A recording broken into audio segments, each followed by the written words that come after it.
बुखारी साहब, आपने एक इस्तेलाह इस्तेमाल की थी, इमरान खान साहब ओ टर्न लेते हैं, तो अगेन वो अपने ही सर्कल में घूमते हुए बैक टू पॉइंट जीरो आ चुके हैं। और वो अब जो कुछ तहरीक इंसाफ के साथ हो रहा है, या बानी की कैद और फिर कैद में जो उनके साथ जो उन पे रूल्स लागू होते हैं उसका जिम्मेदार, फिर उनकी पार्टी जो सियासत कर रही है, वो हर चीज का, सारी बर्बादी का जिम्मेदार वंस अगेन एस्टैब्लिशमेंट को ठहराते हैं। पहली बात तो एक, मुझे इस पर हैरत कोई नहीं है, इसलिए कि जो शख्स ये कहता हो कि यू टर्न लेना बड़े लीडरों की क्वालिटी होती है, उससे आप कुछ भी एक्सपेक्ट कर सकते हैं। हाँ जी। वो एक तरफ तो ये कह रहे हैं कि जनाब ये लैंड माफिया, एक्सटेंशन माफिया, चीनी माफिया, मैंडेट चोर माफिया, ये सब जो हैं ये कौम इनकी गुलाम बनी रहेगी अगर इनके खिलाफ उठ खड़ी ना हुई। हाँ जी। लेकिन वो ये भूल जाते हैं कि इक़्तिदार में आने से पहले, इक़्तिदार के दौरान इन्हीं सारे माफियाज का हिस्सा रहे हैं वो खुद भी। जिस फौज को और फौजी क़यादत को आज वो दुश्मन तराजी पर उतर आए हैं, उसको बाप अपना करार दिया था। मैंने पहले भी कहा, फिर दोबारा कह रहा हूँ।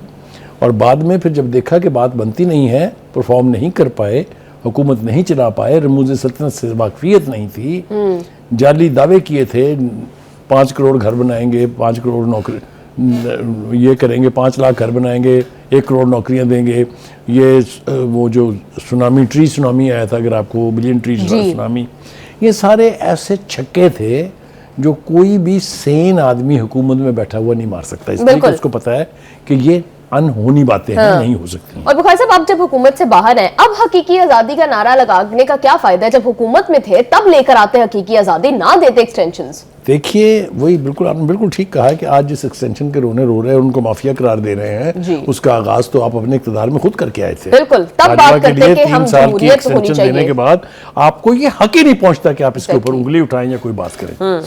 एक बात हो गई जी। दूसरी बात यह है कि वो जितनी भी उनके साथ इस वक्त होनियां हो रही हैं, जो उनकी करतूतों का सबब है, इसलिए कि ये वही शख्स है जिसने कहा था 90 दिन में मैं इस मुल्क से करप्शन का खात्मा कर दूंगा, और बाद में करप्शन की ऐसी ऐसी दास्तानें रकम हुई, चाहे वो गोगी थी, चाहे वो जमील गुज्जर था, चाहे वो उस्मान बुज़दार थे, जो भी थे, वो कहानियां आप सबके सामने हैं। खुद अपने ज़ात को भी मुबर्रा नहीं कर सके, क्योंकि 190 मिलियन के केस जिसमें सज़ा हुई है, और तोशाखाना जिसमें सज़ा होनी बाकी है, तोशाखाना 2, ये सारे वो जराइम हैं जो करप्शन के ख़िलाफ़ जहाद लड़ने वाला शख्स जो है उसको कम अज़ कम नहीं करने चाहिए थे। लेकिन ये अगर वो बेहतरीन मार्जिन आप उनको दें और कहें कि ये उन्होंने नहीं किया, तो उनकी नाक के नीचे हुआ तो है नहीं है। तो आप जब प्राइम मिनिस्टर हों, जब आपकी पार्टी बरसरे इक़्तिदार हो, तो उसकी तमाम फॉलीज के आप जिम्मेदार होते हैं। ठीक है जी। अब आ जाइए जनाब दूसरी। लेकिन बुखारी साहब, अभी जिस तरह से ये हम देख रहे हैं कि खान साहब इतनी देर उनको कैद तन्हाई में भी रखा गया, सब कुछ उनके साथ जो है वो हो रहा है, लेकिन स्टिल उनकी गर्दन के सरिये की हम अक्सर बात करते हैं, दैट इज स्टिल देयर। वो अभी भी बात कर रहे हैं कि हम कोई मुफाहमत की पॉलिसी नहीं है जी, मुजाहमत ही करेंगे। तो बुखारी साहब, ऐसे तो मामला तहरीक इंसाफ के लिए मजीद पेचीदा और खराब। देखिए, ये बात मैं बहुत अरसे से जानता हूँ कि वो एक जिद्दी शख्स है। हाँ जी। उनकी जिद को कभी कभी कहा जाता है कि वो बहुत निडर हैं, वो बहुत बहादुर हैं, वो इनकरप्टेबल हैं, ये सारी क्वालिटीज मैं मानता हूँ। लेकिन हमने देखना यह है कि परफॉर्मेंस क्या है एज ए प्राइम मिनिस्टर या उनकी पार्टी की एज सूबाई हुकूमत। पिछली 3 टेन्योर से ये तीसरा टेन्योर चल रहा है उनका। क्या कोई मॉडल बना वहाँ पर, जो इतने बड़े वास्ट जो फरमाए जाते हैं कि हम ये कर देंगे, हम ये कर देंगे? एक सूबे को तो मॉडल आप बना नहीं सके हैं। वहाँ पर सवाए दहशतगर्दी की सहूलतकारी के, दहशतगर्दी के, कत्ल व गारत के, और क्या हुए मुझे बता दीजिए। एक प्रोजेक्ट था उनका BRT, उसके बारे में जो कुछ इस वक्त इंटरनेशनल दुनिया में कहा जा रहा है, जो कुछ जो एशियन डेवलपमेंट बैंक जो उसका डोनर था उसने कहा है, ये सबके सामने है। कहने का मतलब ये है कि आप परफॉर्म भी ना करें, आप अब्यूज भी करें अपनी अथॉरिटी को, आपकी पार्टी करप्शन में मुलव्वस भी हो, और फिर भी आपको औलिया होने का दर्जा दिया जाए, ये पता नहीं कौन सी दुनिया में होता है। जी बुखारी साहब, ये जो इमरान खान साहब की एंटी एस्टेब्लिशमेंट की पॉलिसी है, ये एक टाइम तक उनको काफी सूट करती रही है और काफी सियासी फायदे जो है उससे हासिल होते रहे। उन्होंने यूथ को काफी इसके ऊपर जो है वो इश्तियाल दिलाए रखा है और फिर पॉलिटिक्स में एंगेज रखा है। अब ये जो लॉन्गर रन में उनकी ये पॉलिसी है, आपको नहीं लगता कि इमरान खान साहब की रिहाई के लिए बहुत लीथल साबित होगी और तहरीक इंसाफ की सियासत के लिए it's going to have very negative effect? देखिए, कुछ चीजें तब्दील हो गई हैं। पहले पाकिस्तान के बारे में कहा था कि unless 3 forces, Allah, army and American, ये एक साथ काम ना करें, पाकिस्तान में कुछ नहीं होता। ठीक है, लेकिन अब ये कुछ चीज़ें बदल गई हैं, क्योंकि ग्राउंड रियलिटीज तेज़ी से चेंज हो रही हैं। वर्ल्ड का नक्शा बदल रहा है, तब्दील हो रहा है। हैविंग सेड दैट, हर चीज़ आपकी मर्जी के मुताबिक नहीं हो सकती।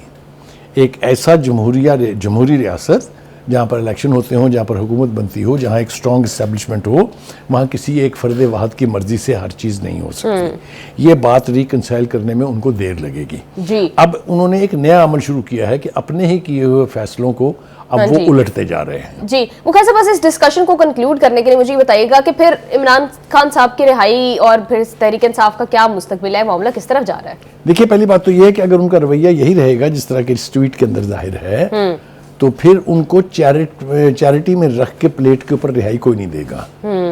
ठीक है, जो केस हैं और ज्यादा मजबूत होते जाएंगे और केस जो हैं वो और ज्यादा शदोमद के साथ चलाए जाएंगे और ये यकीनी बनाया जाएगा कि वो जेल से बाहर ना आए। जी बिल्कुल। मुखर साहब, अब आते हैं इसके दूसरे एस्पेक्ट की तरफ कि अब इमरान खान साहब एक तरफ तो एस्टेब्लिशमेंट से काफी जो है वो उसके अगेंस्ट बातें करते हैं, दूसरी तरफ वो अपनी पार्टी से भी कुछ खातिर को खुश नहीं है। जिस तरह से वो सियासी कमेटी को उन्होंने तहलील कर दिया है तहरीक इंसाफ की, क्या मंतक है इसके पीछे? वो खुद अपने लोगों को ट्रस्ट नहीं कर पा रहे हैं।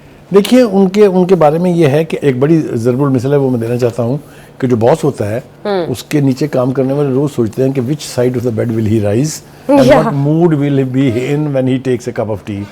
यही हाल पार्टी की इस क़यादत का भी है कि everything is on the whims of बानी पीटीआई। ये तो मेरे ख्याल से इसको साबित करने की जरूरत नहीं है।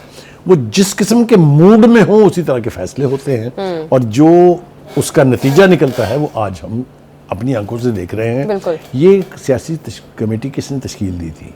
खुद बानी, खुद खान साहब ने। जी। थोड़ा किसने? बानी ने।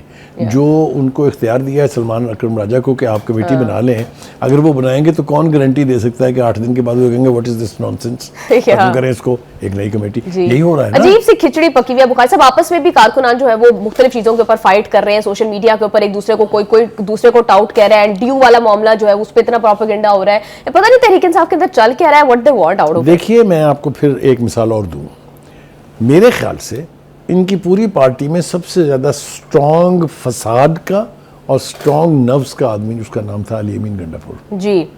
जो कुछ उसने पार्टी के लिए कर दिया हुआ है बानी को खुश करने के लिए, बानी की ख्वाहिशात के मुताबिक, चाहे वो प्रोटेस्ट हैं, चाहे वो इस्लामाबाद के ऊपर मार्च थे, चाहे जो कुछ भी थे, वो कोई और दूसरा करने का ना अहल है ना उसमें कैपेसिटी है। लेकिन उसके साथ भी बानी ने क्या किया है वो आपके सामने है। बिल्कुल बुखारी साहब, लेकिन सुहेल अफरीदी साहब के साथ उनके वो कह रहे हैं कि आप काफी एतमाद तो है और सुहेल अफरीदी साहब कोशिश गंडापुर पर उन्होंने, डोंट फॉरगेट दैट। जी बिल्कुल, वही सुहेल अफरीदी साहब कोशिश तो कर रहे हैं। प्रोग्राम में वापस आएंगे हम एक शॉर्ट ब्रेक के बाद, हमारे साथ रहिएगा।